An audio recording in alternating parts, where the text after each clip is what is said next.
अर्को सलमान खान सिक्किममा जन्मनु नपरोस्, सलमान खानको आज पनि केस चलिरहेछ भने सुन्दैछौँ होइन। अर्को सलमान खान सिक्किममा जन्मिन्छ भने हामीलाई भन्नु केही, यदि यो कानुन चाहिँ साँच्चै जिउँदो छ भने यो चाहिँ मिर्गा जसले मार्यो जुन चाहिँ गाडीले भने मैले यति मेन्सन गरेको छु, गभर्नरको पाइलटले मैले गभर्नरले मार्यो भनेर कहीँ पनि लेखेको पनि छुइनँ, आज पनि त्यो फेसबुकमा जिउँदो छ, म त्यो हटाउनेवाला पनि छुइनँ। यदि कारवाही गर्छ भने त्यो पाइलटलाई कारवाही गर्नु पर्यो। अनि आज हामी जस्तो आम जनतालाई होइन गरी खाने मान्छेहरूलाई यसरी दुःख दिनु चाहिँ यो ठिक लागेन मलाई प्रशासनको होइन। अनि हामीले उहाँलाई सोद्धाखेरि पनि नर्मली उहाँहरूले मलाई भनिदिएको भए पनि हुन्थ्यो नि होइन, के छ त्यस्तो कुरा भने मैले उहाँलाई फोन मार्फत पनि सोधेँ, के छ म्याडम पऱ्यो नि त झट्टै यहाँ हाल्नु, त्यस्तो होइन नि। एउटा उहाँहरू एउटा पब्लिक सर्भेन्ट हुनुहुन्छ होइन, पुलिसहरू त हामीलाई हाम्रो सुरक्षाको लागि हो नि त, तर उहाँहरू त हामीलाई थर्काउँछ बारम्बार। यो काहीँ न काहीँ यो माथिबाटै भएको होला। फरेस्ट डिपार्टमेन्टको दुईजना मान्छेले चाहिँ त्यो मृगको लास चाहिँ टिपेर लगेको भनेपछि त फरेस्ट डिपार्टमेन्टलाई पनि थाहा छ नि त। अन्त यो म्याटरमा त उहाँहरूले आफै इन्भेस्टिगेसन गर्नु पर्यो नि त। अब यो म्याटर त पब्लिकमा आइसकेको छ।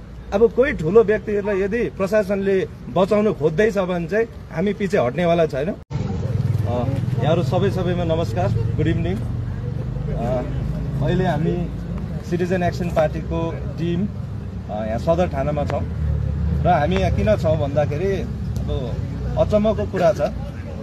यहाँ हाम्रो आशिष राई हुनुहुन्छ, उहाँ सिटिजन एक्सन पार्टीको ड्राइभर काउन्सिलको चालक परिषदको अध्यक्ष हुनुहुन्छ र एक दुई दिन अगाडि ओरेन्ज भिलेज नजिक एउटा भिआइपी को पाइलट गाडीले एउटा वाइल्ड लाइफ है एउटा वाइल्ड एनिमल मृग डियरलाई चाहिँ हिकाएर मतलब अन द स्पट मतलब हिट गरेर गाडीले हिट गरेर एउटा तपाईको मृगको त्यहीँनिर मृत्यु भयो।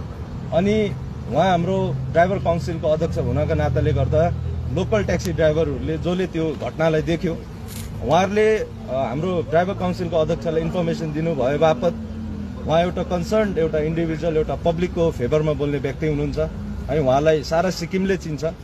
अनि उहाँले आफ्नो फेसबुक पोस्ट मार्फत उहाँले लेख्नुभयो कि यस्तो यस्तो घटना चाहिँ यहाँनिर भएको छ गान्तोकमा।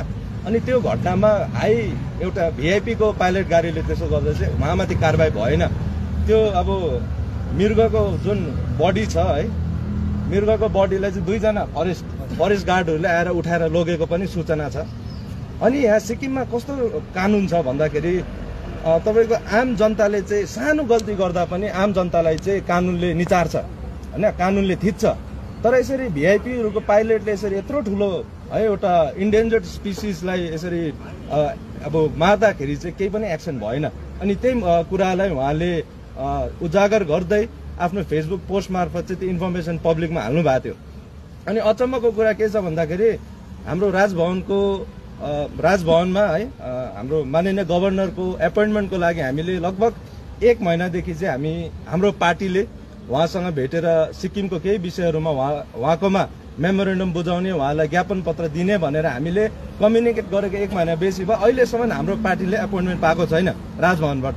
अनि राजभवनले हामीलाई एपोइन्टमेन्ट नदिने अनि एउटा फेसबुक पोस्ट हेरेर चाहिँ यहाँ सदर थानाको ड्युटी अफिसरलाई एडिसीले खबर गरेर चाहिँ के हो झट्टै यसमा इन्क्वायरी गर्नु भनेर आज हाम्रो आशिष राईजू भनेको आज सारा सिक्किमे जनताको आवाज हो, उहाँ एउटा पब्लिक फिगर हो नि त। आज यहाँबाट थानाबाट कल गरेर झट्टै हो तिमी आइहाल यहाँ भन्नुभयो। अनि उहाँले सोद्धाखेरि किन आउनु, मेरो माथि एफआइआरहरू केही भएको छ, कानुनी कारवाही भएको छ भन्दाखेरि यहाँ आउनु नि, यहाँ आएर याद पाउँछ छिटो आउनु भनेर चाहिँ उहाँलाई धम्की सरी त्यसरी फोन गरेर यहाँ बोलायो। अनि उहाँ त एउटा रेजिस्टर रेकग्नाइज पार्टीको एउटा जनताको हितमा बोल्ने पार्टीको एउटा नेता हुनुहुन्छ। अनि जुन प्रकारले प्रशासनले यसरी है आम जनताहरूलाई दुःख दिन्छ यसमा हामीलाई एकदमै दुःख लाग्छ। अनि हामी भन्न चाहन्छौँ प्रशासनले यो जुन घटना भएको छ 1-2 दिन अगाडि त्यो विषयमा छानबिन गर्नु पर्यो।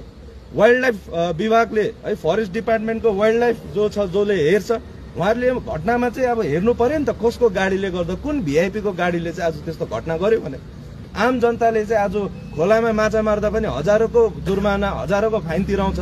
तर यसरी तपाईँको सरेआम गान्तोक जस्तो राजधानीमा चाहिँ यस्तो घटना हुँदाखेरि त्यो घटनामा इन्भेस्टिगेसन गरेर है तपाईँको कल्प्रिटहरूलाई सजाय नदिएर चाहिँ जो मान्छेले चाहिँ व्हिसल ब्लोअरको काम गर्छ, जो मान्छेले चाहिँ जनता समक्ष कुरा पुर्याउँछ उहाँहरूमाथि दबाब दिने यो सिक्किमको जुन प्रशासनको जुन कार्यक्रम छ, जुन उहाँहरूको यस्तो नीति छ त्यो चाहिँ एकदमै गलत हो। अनि म विशेष हाम्रो ड्राइभर काउन्सिलको अध्यक्ष श्री आशिष राईज्यूलाई उहाँको आफ्नो कुराहरू राखिदिन म अनुरोध गर्छु। सबलाई नमस्कार। यतिखेर हामी सदर थानाको अगाडि छौँ।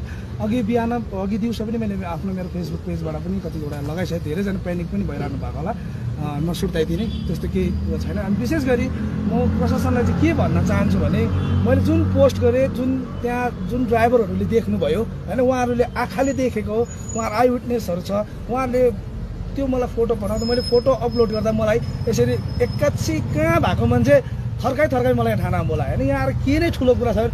अब अहिले गएर मलाई पो गएर एफआइआर गर्नु भन्छ तल फेरि रानीपुलमा गएर। अब थर्काएर बोलाएर म एउटा ड्राइभर मान्छे होइन, गाडी पेसेन्जर लिएर कहाँ पुगेकोमा हुन्छु होइन, यसरी बोलायो। अन्त यदि यो कानुन चाहिँ साँच्चै जिउँदो छ भने यो चाहिँ मिर्गा जसले मार्यो, जुन चाहिँ गाडीले भने मैले यति मेन्सन गरेको छु गभर्नरको पाइलटले, मैले गभर्नरले मार्यो भनेर कहीँ पनि लेखेको पनि छुइनँ। आज पनि त्यो फेसबुकमा जिउँदो छ, म त्यो हटाउनेवाला पनि छुइनँ। यदि कारवाही गर्छ भने त्यो पाइलटलाई कारवाही गर्नु पर्यो। अनि आज हामी जस्तो आम जनतालाई होइन, गरिखाने मान्छेहरूलाई यसरी दुःख दिनु चाहिँ यो ठिक लागेन मलाई प्रशासनको होइन।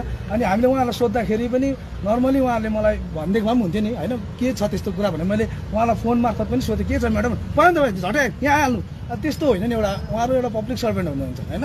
पुलिसहरू त हामीलाई हाम्रो सुरक्षाको लागि हो नि त, तर उहाँहरू त हामीलाई थर्काउँछ बारम्बार। यो काहीँ न काहीँ यो माथिबाटै भएको होला। म यति भन्न चाहन्छु, हामीलाई नजिस्काउनुहोस्। अर्को सलमान खान सिक्किममा जन्मनु नपरोस्। सलमान खानको अझै पनि केस चलिरहेछ भने सुन्दैछौँ होइन।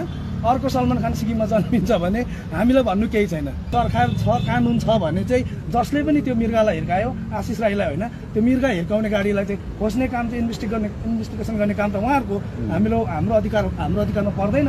त्यो चाहिँ उहाँहरूले गरिदिया जाओस् भन्ने हामी माग राख्न चाहन्छौँ। मेरो काम हो पब्लिकको अगाडि ल्याउने, मैले पब्लिकको अगाडि ल्याएँ। अब यहाँदेखि उता त प्रशासन छ नि त होइन, फरेस्ट छ, यता पुलिस छ, के विभिन्न छ नि। अब प्रशासनको जिम्मा हो यहाँदेखि उता चाहिँ अब जिम्मा लिने। यदि अब हामी एउटा गरिबले एउटा माछा अघि सरले भनेको एउटा तल खोलामा गएर टाँगोले माछा माऱ्यो भने मात्रै पनि आज हामीलाई फाइन लाग्छ होइन।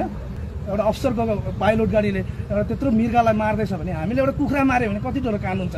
ड्राइभरहरूलाई म चाहिँ एज अ कन्सर्न ड्राइभर पनि भएकोले गर्दा यो कुरा लेख्नुमा बाध्य भए। आज हामीले एउटा कुखुरा अथवा एउटा सानो कुनै पनि एनिमललाई हामीले अलिकति छोयौँ मात्रै भने कति धेरै हामीमाथि कारवाही हुन्छ होइन। कुकुरहरू कोही आकस्मिक कुदेर रोडमा आउँछ, त्यो हामीले कुचायो अथवा त्यसलाई पेल्यौँ भने हामीमाथि कानुन कारवाही हुन्छ भने, यदि साँच्चै सरकार र कानुन जिउँदो छ भने उहाँमाथि कारवाही हुनुपर्छ। त्यति नै माग्न राख्न चाहन्छु। त्यो जुन एरियामा यो घटना भएको छ, घटना घटेको छ, त्यो रानीपुल थानाको जुरिडिक्सनमा आउँछ।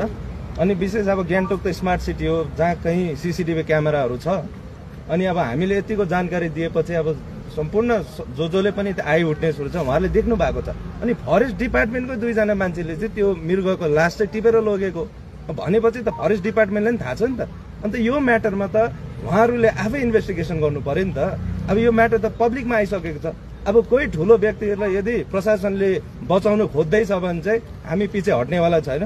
हाम्रोमा जति एभिडेन्सहरू छ हामी लिगल्ली जानुपर्ने भने हामी जान्छौँ। तर अहिलेको समय भने हामी प्रशासनले यही भन्न चाहन्छौँ, अब तपाईँहरूले सम्पूर्ण कुरा थाहा भइसकेको छ नि त। किन भन्दा फरेस्ट डिपार्टमेन्ट त इन्भल्भ छ होइन, फरेस्ट गार्डहरूले त्यो बडीलाई टिपेर त्यहाँबाट लगेको छ। त्यसले गर्दा कारवाही हुनु पर्यो। अनि कारवाही भएन भने यसको हामी फलोअप गर्छौँ। जसरी हाम्रो आशिष राईज्यूले बडा राम्रो कुरा गर्नुभएको छ। अब आम साधारण जनता, आम साधारण ड्राइभरले यतिको घटना गर्नु हो भने रोङ्गे पसिसकेको हुने नि त।